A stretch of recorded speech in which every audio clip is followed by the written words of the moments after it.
আসসালামু আলাইকুম সবাইকে। স্বাগতম আপনাদের প্রিয় চ্যানেল ভেট মেডিমিডিয়াতে। আজকের ভিডিওতে আমরা জানব গরু, ছাগল, ভেড়া এবং পোল্ট্রির জন্য উপকারী একটি প্রিমিক্স গ্লুকোলাইড ভেট সম্পর্কে।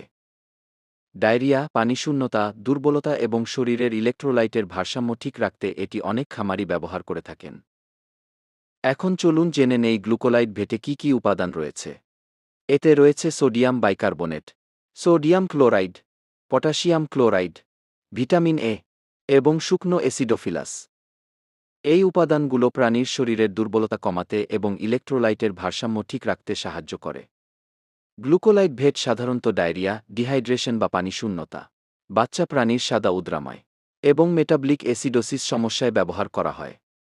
এছাড়াও টিকা দেওয়ার পর বা পরিবেশ পরিবর্তনের কারণে প্রাণী দুর্বল হয়ে গেলে এটি অনেক উপকারী ভূমিকা রাখে। অনেক খামারি অ্যান্টিবায়োটিক ব্যবহারের সময়ও সহযোগী হিসেবে এটি ব্যবহার করে থাকেন। পানির সাথে ব্যবহার করতে চাইলে প্রতি লিটার পানিতে প্রায় কোয়ার্টার 2 গ্রাম মিশিয়ে 3 থেকে 5 দিন খাওয়াতে হবে। আর খাবারের সাথে ব্যবহার করতে চাইলে নির্দিষ্ট পরিমাণ খাবারের সাথে মিশিয়ে ব্যবহার করা যায়। তবে অবশ্যই ভেটেরিনারি চিকিৎসকের পরামর্শ অনুযায়ী ব্যবহার করাই ভালো। পশুর ডায়রিয়া, দুর্বলতা বা পানিশূন্যতা দেখা দিলে দ্রুত ব্যবস্থা নেওয়া খুবই গুরুত্বপূর্ণ।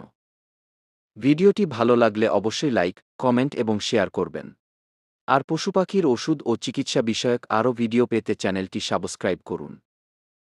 আল্লাহ হাফেজ।